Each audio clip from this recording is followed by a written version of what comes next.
you, you, you. You're cool. Yeah. You, I'm out. Welcome back, relatives. Jeff Winsett here as CPR, your lifeline. Sad state of affairs for James O'Keefe. He was removed from his own board. CEO removed for just illuminating the truth on journalism and the FISA. Okay? So anyways, a journalist is reporting things powerful people want to keep secret, hidden from all the wrong reasons. Okay? So my heart goes out to James O'Keefe for all the independent people like myself. It's happening one after the other.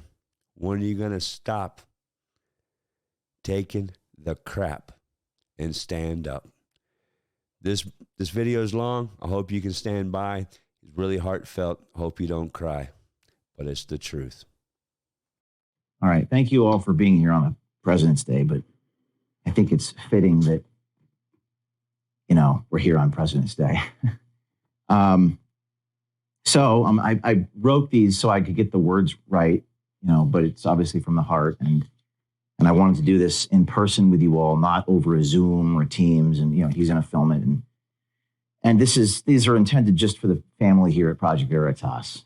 This is just for us. I recognize that when you send something out to 60 people, but I'm not going to do that today. So I just wanted to tell you the truth. So I'm going to read this and I'm going to try my best to, speak from the heart, but I did write these words and I want to tell you what's going on. So here we go. It's going to take me about 15 minutes to do this.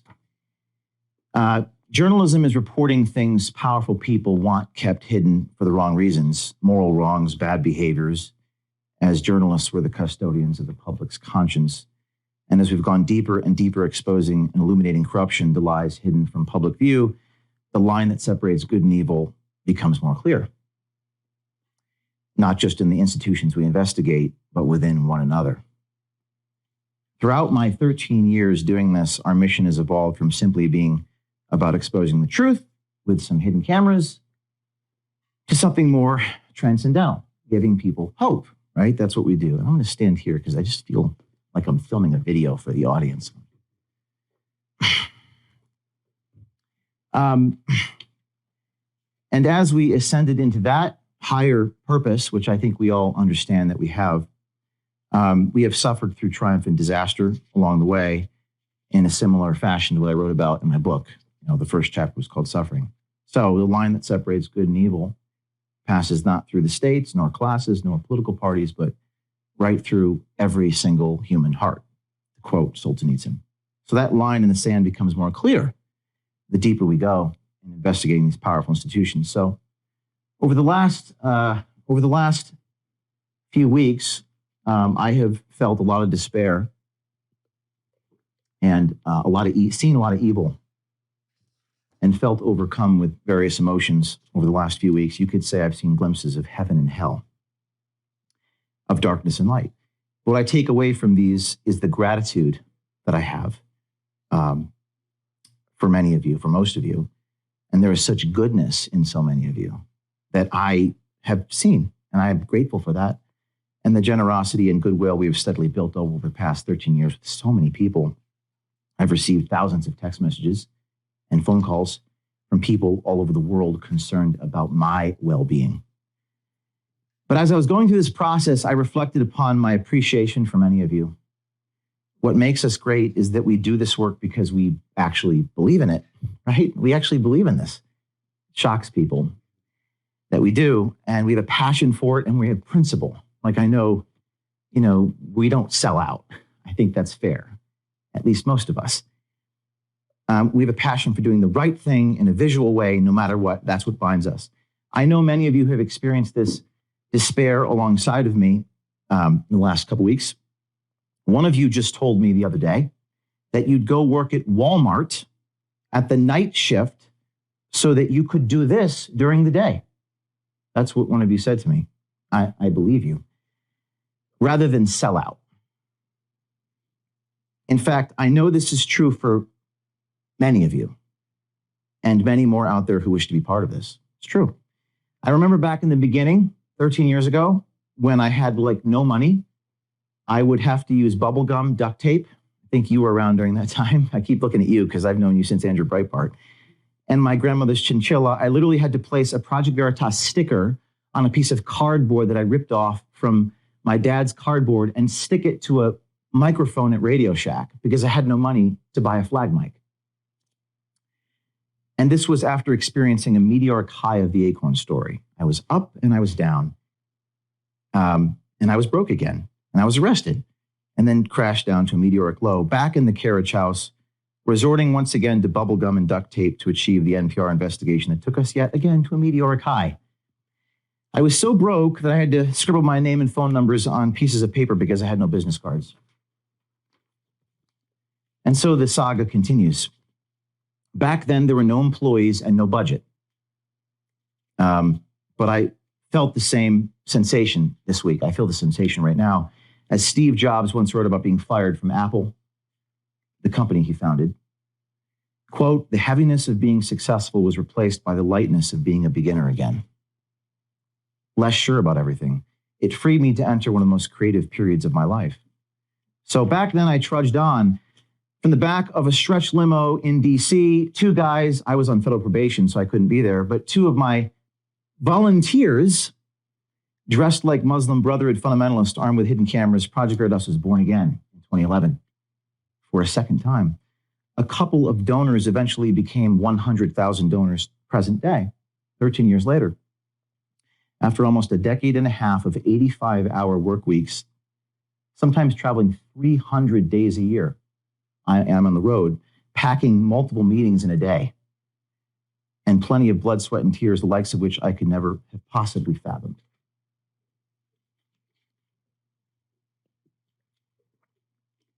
The external threats and pressure inflicted against myself and some of us has been unimaginable. I'm going to summarize them. Handcuffed by the FBI on two separate occasions, 12 years apart, having my phones confiscated and private information leaked to the New York Times, being placed on effective house arrest for 3 years between May of 2010 and May of 2013, being sued dozens of times, being served two separate criminal grand jury subpoenas in New Hampshire in the last 10 years, getting pursued in a high-speed chase by a New Jersey education union official on Interstate 80 in Passaic, deposed many times, suffered through mediation with insurance companies where they had all of our emails. They had everything. But they evidently didn't have anything on me. Getting my home raided by the FBI, having my loved ones put in handcuffs in the hallway, and having our office destroyed by a hurricane, literally a hurricane, which forced us into a temporary workplace before rebuilding and stirred up disgruntled employees, including grievances about me, which I will get to in a minute. The list goes on. Even so, as a former board member told me 10 years ago, Project Veritas will never be stopped from the outside. It will only be because we stopped ourselves, right? I'll get to that too in a minute. Prophetic as it may be, that is exactly where we find ourselves in the situation today. A situation where I've been stripped of my authority as CEO and removed from the board of directors. I bet you didn't know that. I'll get to that in a minute. Contrary to what public statements may say.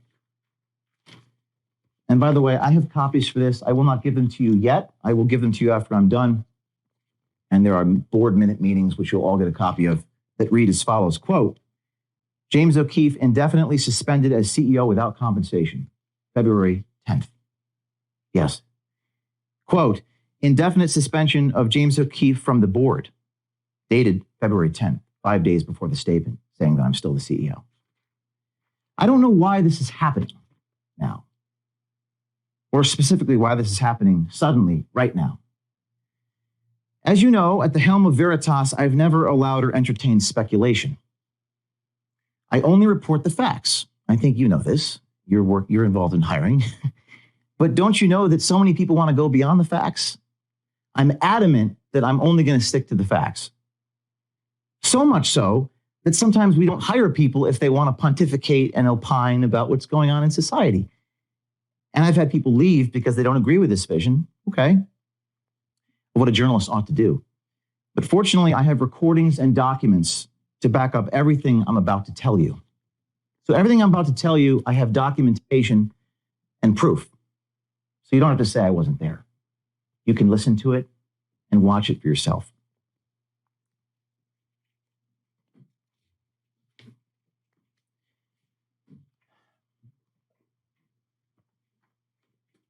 So I'm about a quarter of the way through here. Bear with me. For the last 13 years, I've been the same person I've always been, probably better than I used to be. These are adjectives some people used: tough, hard charging, driven, creative, exacting. I have extremely high standards and somewhat disorganized. I don't ask you how your Thanksgiving was, okay?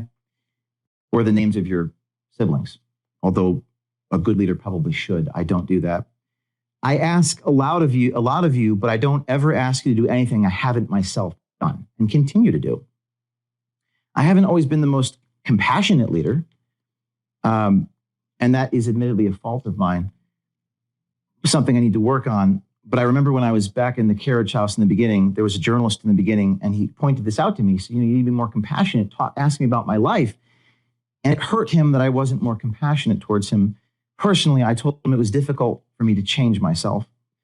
But this experience stayed with me, and I always have known this about myself. I've tried to do a better job of that, but the truth is I've been very hurried, very busy, pressed for time every day, trying to pack in so much in a day. I think you all know this in meetings. I'm busy because I'm trying to get so much done in an hour, all the while I'm moving at the speed of light to raise as much money, to hire more people, to take care of you guys in a fundamental way, although I may not be good at communicating the reasons why I am that way. I'm doing as much as I humanly possibly can so I could build this place out and do more. And that's what we did every year, each year since 2010. Growing every year, sometimes doubling our revenue, doubling our impact.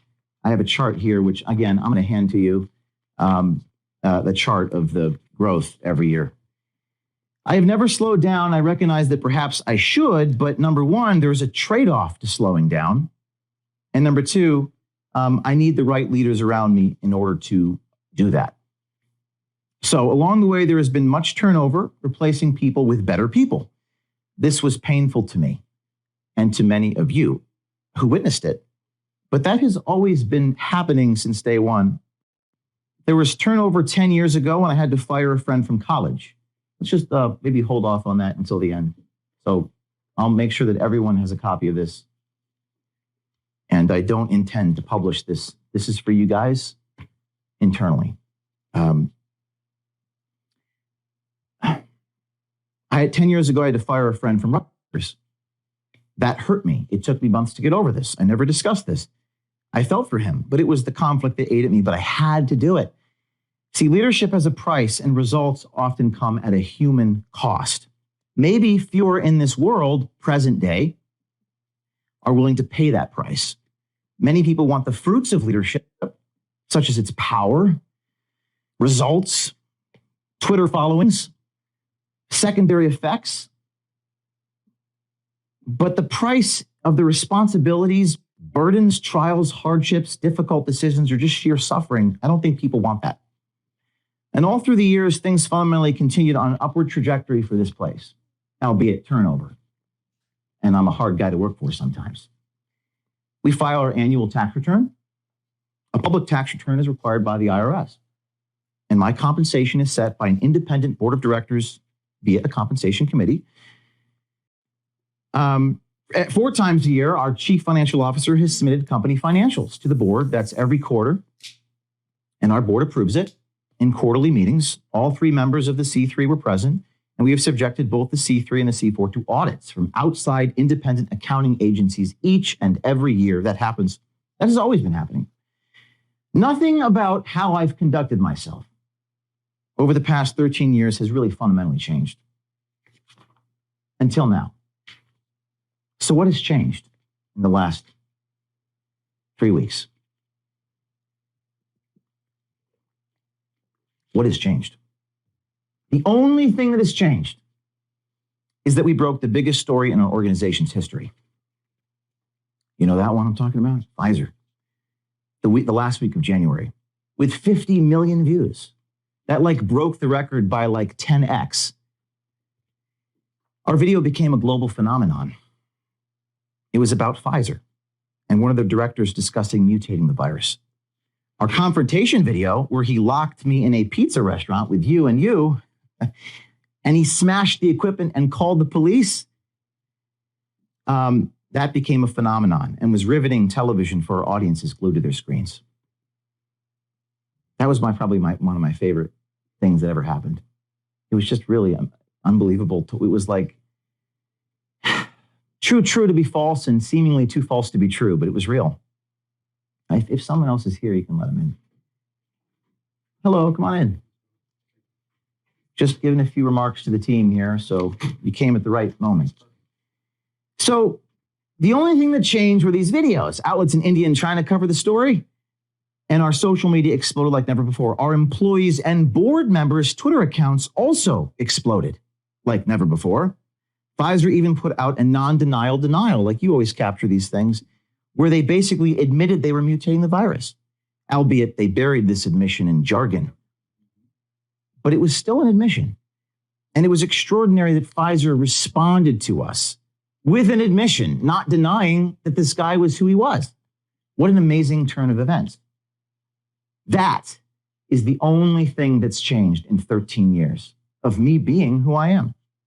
And then suddenly, an unusual emergency happened just a few days after that. I think we have one more person here. If we could let him in. So suddenly, an unusual, and I'm going to take you through this. I'm going to take you through what happened. Some of you don't know these things. Hello. We're talking about the story we broke. An unusual emergency happened. On Thursday, February 2nd, that's a few days after the Pfizer story, I was informed by an officer of Project Veritas on the phone while en route to the airport that he would resign unless I stepped down as CEO. We've been having a conflict of visions, him and I, over fundraising. Are we in fundraising here? I guess no one from fundraising is here. I don't know. There were tactical disagreements about the boldness of approaches soliciting donations. I was told, and I'm paraphrasing, by asking for X dollars right now, you will prevent 10X dollars down the road. That advice ran contrary to everything I knew to be true in my 13 years of fundraising.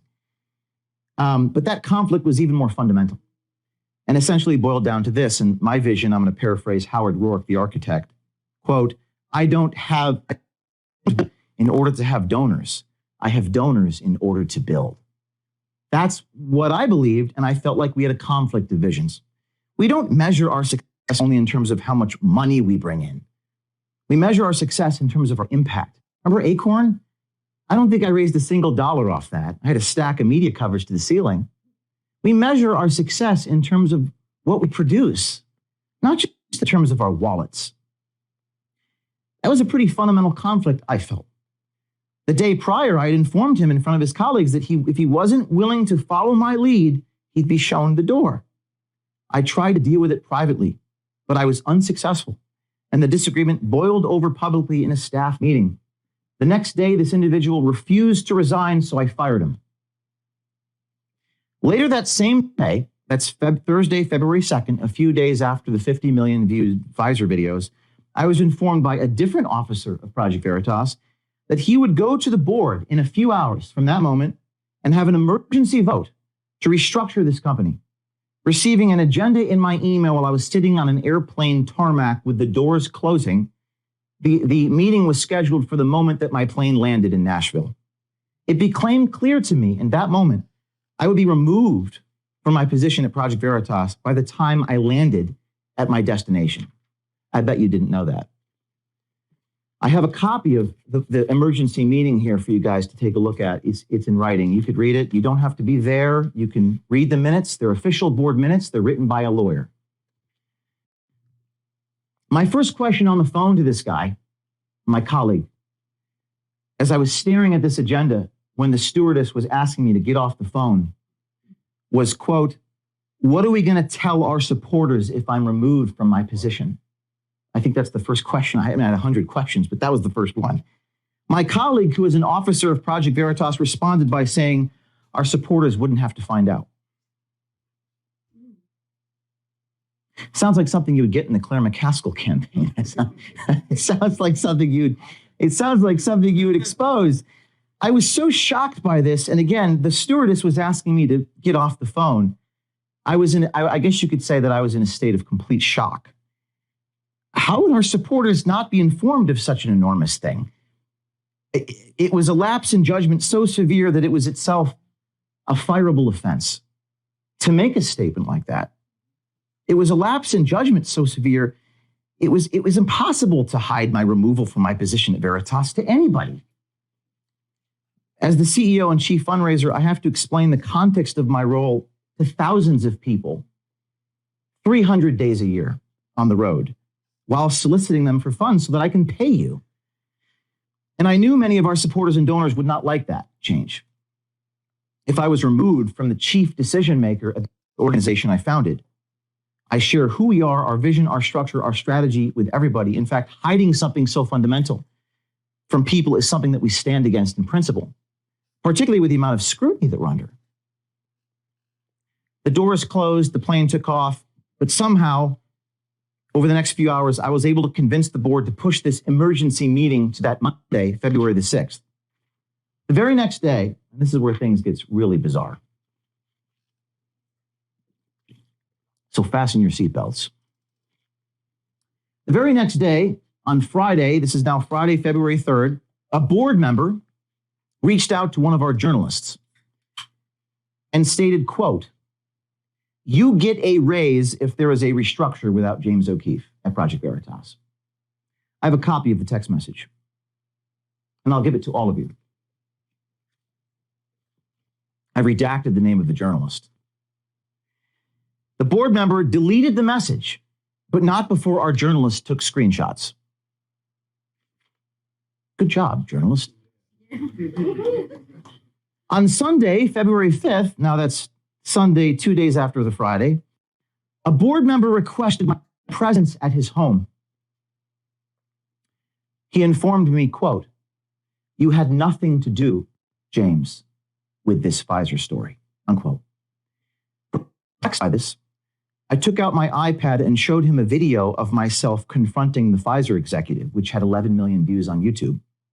He responded, quote, "But that was after the undercover video had already been done," unquote.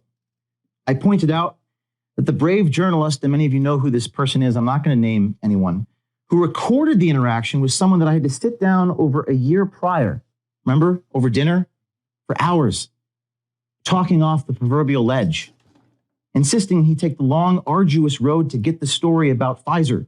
And indeed he did. The board member responding to me saying that said he did not know that and admitted that another board member was persuading him to the contrary. In the meeting, we're fast forwarding to Monday, 2 weeks ago. On the 6th, I offered an apology letter to the board for my tone of voice in the office at the leadership meeting the week before, that I intended to also share that apology for my tone of voice with our staff.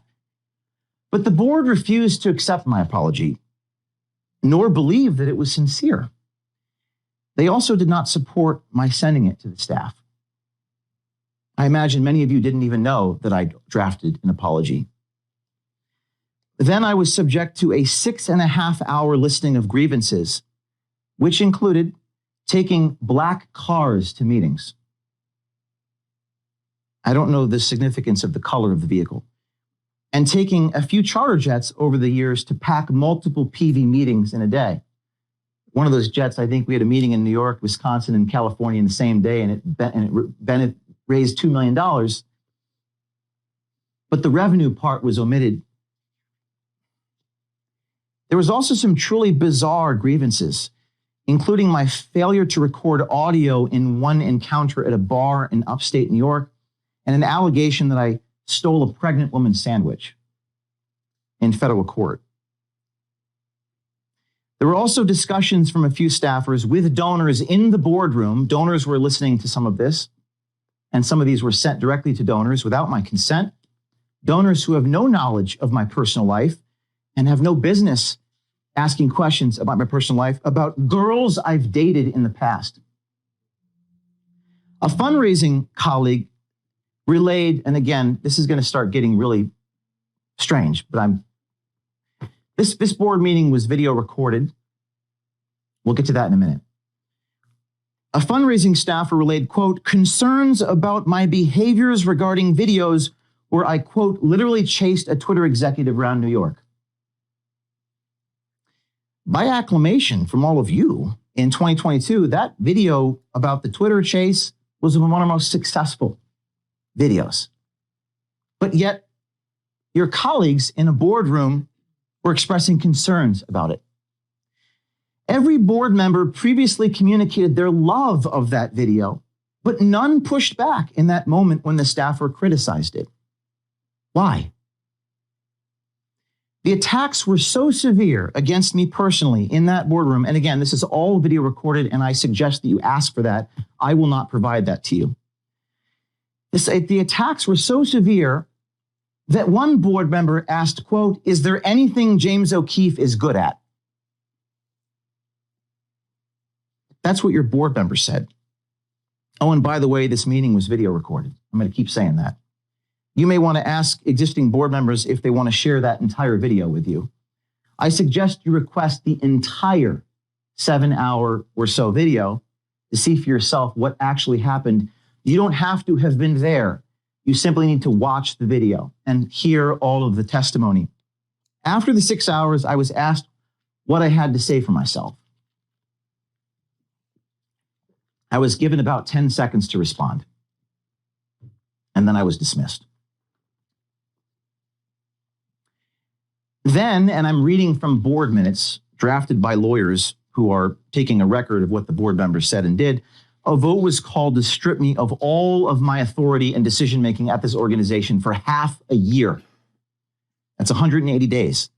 Again, it's in the board minutes. You'll have a copy of it. It says, quote, the CEO's ability to make these decisions suspended for 180 days with such power transferred to the executive director. The executive director reports to the board. The CEO is placed on leave for 2 weeks, and the CEO's access to donors is restricted. So I can't talk to donors. I can't raise money. Let's see. Okay. My first question before I was dismissed, I asked how the remaining team will manage the company and what the plan was. That's something you had essentially, what's the plan? But they didn't provide one.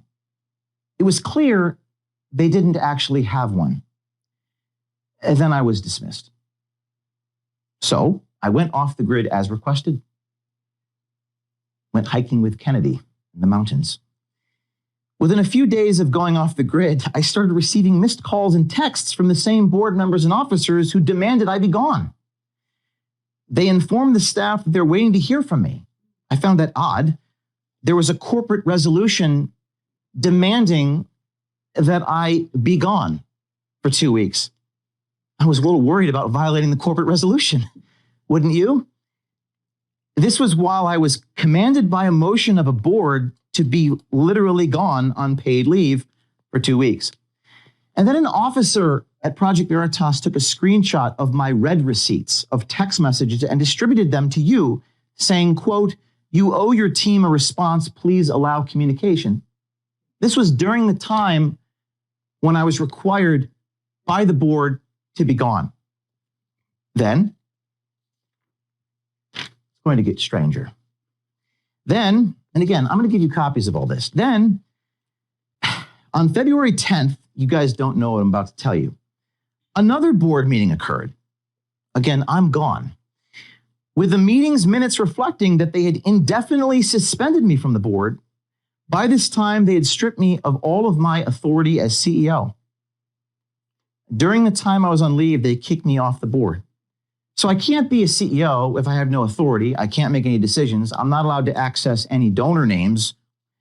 I wasn't even sure what my job was or if I even had a job. Right now, I actually don't. I'm not sure what my job here is. In the board minutes, it says that I no longer have a paycheck and I'm indefinitely suspended from this organization. 5 days later, after that, on February 15th, a statement was put out by this organization, by this organization's executive director, saying, quote, James has not been removed from Project Veritas. 5 days after they removed me from Project Veritas. James is the hardest working person I've ever met. Those who know him know he will not take time off unless forced to. Absent from the statement was the actions of the board to remove me from the board and remove me as CEO. I don't know why they omitted that part. Later on the 15th, the same day, while hiking with Kennedy, Peavy put a statement by quote tweeting a picture of me with him saying, there is nothing better than enjoying a well-deserved vacation. That tweet failed to mention that by then I had been removed from the board and indefinitely suspended as CEO. Why didn't they put that part in? This is where things get really messed up. A few days later, an officer sent an email to the board with bizarre hyperbole and innuendo about certain expenses related to our business needs. These included, and you can't make this up, that Project Veritas paid for James O'Keefe's down payment of his wedding. I got a chuckle out of this. I'm not married. I've never been married. I do hope to get married one day. In fact, I got married to you in Oklahoma, but that was pretend. That was fun. Everyone enjoyed it. We rented a charter bus. We all went down. Everyone enjoyed that musical, or at least I thought. I'm not married, but the truth of the expense, the $12,000, was that it was a payment for our annual Project Veritas Christmas party. Remember that? You guys were there? Some of you brought your spouses? The officer lied by omission, excluding the purpose of paying the $12,000 for the wedding venue. It looked like Project Veritas was reimbursing me for a wedding venue. Why would the officer lie like that? There were also, again, bizarre complaints, and this is where you come in, Asha, about taking too many trips to too many meetings over the course of a year. I think there were like 305 cars I had taken to meetings and donors and journalism assignments, including all the, quote, black cars taken from airports to various meetings. I have a copy of that, so you don't have to take my word for it. The officer stated to the board, this is on February 13th this week, that we should do things such as, quote, reschedule meetings. And the IRS would prefer Zoom meetings over in-person meetings. I'm going to let that sink in for a minute.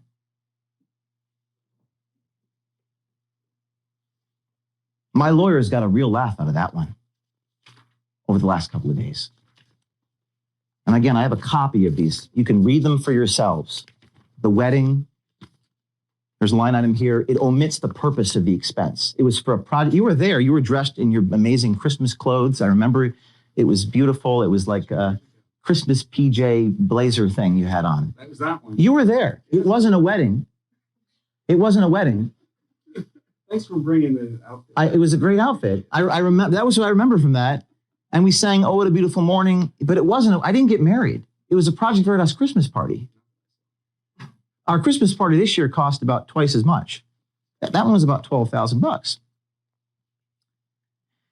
Okay. And I have the line item here that sent to the board about the black cars. Too many car trips.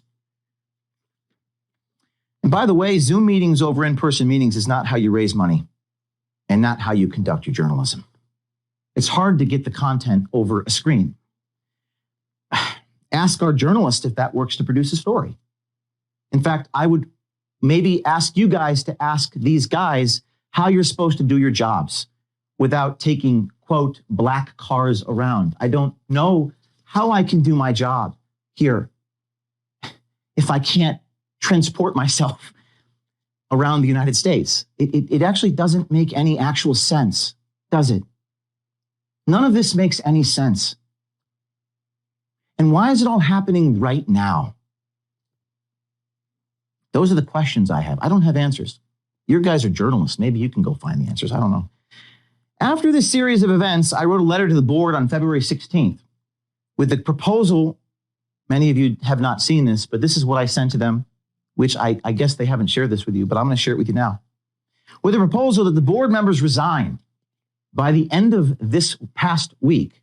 We're now past that point, or I'll be forced to walk away. And this is what I wrote.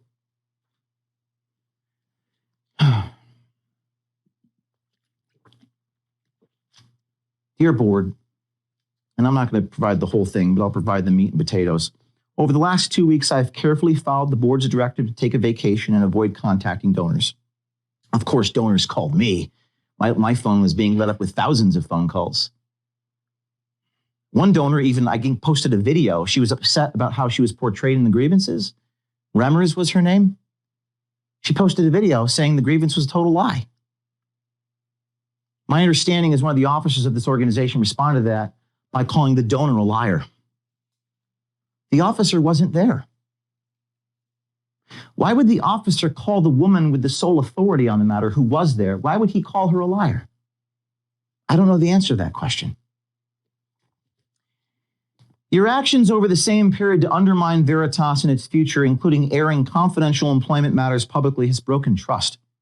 I cannot in good conscience return to such a mismanaged organization. I have not responded privately or publicly because there is no rational, appropriate response for the emotional circus that has been created by your actions. I expect the board to resign by the end of the week. Project Veritas, including any employees who choose to stay, will go on under my leadership with newly appointed professional board members and officers prepared to exercise their duty of care and duty of loyalty to the organization. That's what a board does. They exercise duty of loyalty and duty of care. What they shouldn't do is try to destroy an organization. That's not what a board member does. I will return to work on Monday, that's today, and work with the remaining team to go forward with our mission. Short of this action, I cannot in good faith return to the employment of an organization with leaders who are attacking me personally, making false and unsupported claims of improper management of resources about weddings and black cars, improperly airing employment issues related to me and others at Project Veritas. I did not leak that document, and I would swear to it under oath. But it probably wasn't the best idea to march employees into a boardroom. That's never happened in any boardroom in the history of boardrooms. And that's one of the reasons why our donors are so upset. That doesn't happen. Ruining our reputation in front of supporters and donors and leaking confidential information and fabricating stories. One of our ethical rules is we don't lie to our audience. I've never lied to our audience in 13 years. But I was stripped of all decision-making last week. And you guys put out a statement lying to your audience. And there's nothing I could do about it because I was stripped of all my decision-making. I was removed from CEO. I was asked to be gone until the 20th. It is now the 20th. I asked the board to resign for their conduct, and they did not. So currently, I have no job at Project Veritas. I have no position here based upon what the board has done. So I'm announcing to you all that today on President's Day, I'm packing up my personal belongings here. I don't really have much in this room that belongs to me. I guess a painting, a diploma, some personal things. It won't fill much. Maybe it'll fill my Kia. I'm packing up my personal, I'm starting to get emotional, from headquarters, and I'm intending to start anew. I don't have the answers to why they've been doing this or why board members were going directly to employees to collect grievances on the week of our biggest story ever. Or why our board members were going to employees directly to discuss removing me from this organization, even saying I'll give you a raise if James is removed. That might be illegal. I don't know. But why would they do it the week of our biggest story ever? But I'm confident that those reasons and motivations will come to light. To borrow an old expression, the public has a right to know what has happened here and why there was a concerted effort to remove me from the organization I founded the same week of our biggest story we ever had. Almost done. This is very difficult. And I'm filming this for the staff.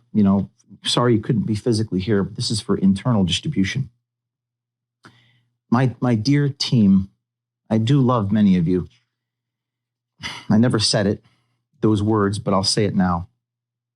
I want to go back to the beginning of what I said and express how important so many of you are to me, how I still believe we have a long and bright future together somehow, some way, and to share my profound appreciation for many of you. When I left the office, and this is where I'm going to get emotional, so please forgive me. When I left the office on February 6th, after being stripped of all my authority, I saw my father and gave him a hug, realizing just how honest and real of a man he is. Both my parents are as genuine and down to earth as a son could ever have. It's true, you never really know someone until you go through hell with them. You see, back in the carriage house 13 years ago, the feds would come to my home to make sure that I was inside my house, administering random drug tests and rifling through my expenses to make sure I wasn't lying about the strawberry ice cream I bought at 7-Eleven. And I didn't have any money, but they went through my debit card statements and tried to get me to sign things to prove I wasn't lying.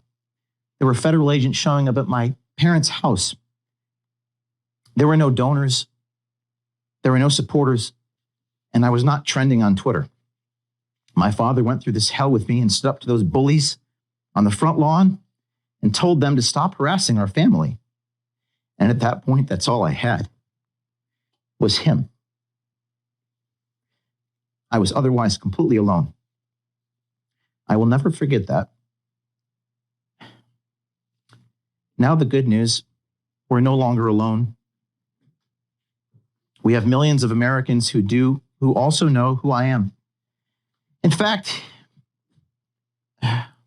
sorry. In fact, you have, and we all have watched their overwhelming support. They see the truth. They know who I am. I also know many of you know who I am, and you know what's right. Right? You know, you're people of principle here. People in this room. And this now may be your moment of truth. One of you called me from a closet the day of the 7th after I was suspended, the day after I was let go. And you were crying. I never heard that tone before. I told you it was going to be okay. You were afraid of what was happening here.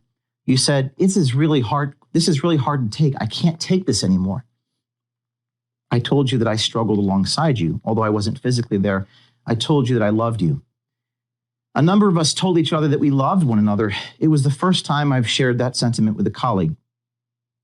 It was a very real moment, a very beautiful moment, a touching moment where we were bound together. Many of us were really bound together in that moment, and I was grateful for that. I recognize just how honest and real many of you are in your souls, that you are amazing people.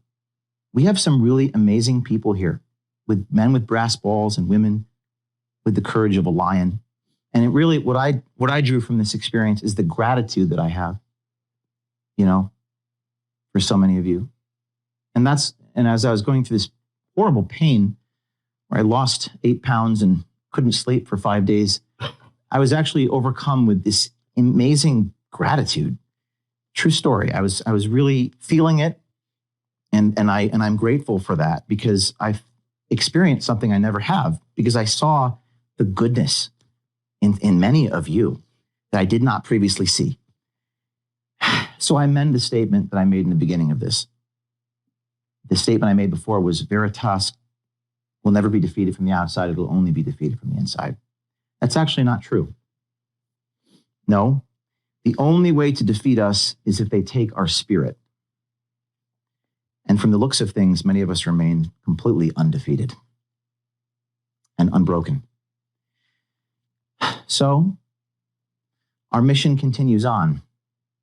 I'm not done. The mission will perhaps take on a new name, and it may be no longer called Veritas, so Project Veritas. I'll need a bunch of people around me, and I'll make sure you know how to find me. And I'll quote when you invited me to New York City and did that little stand-up, how fitting that from Shakespeare, quote, "And this story shall the good man teach his son." We few, we happy few, we band of brothers and sisters. So with that, I'm going to collect my things. I'm going to load them into my car. And I hope to see some of you soon. That's it.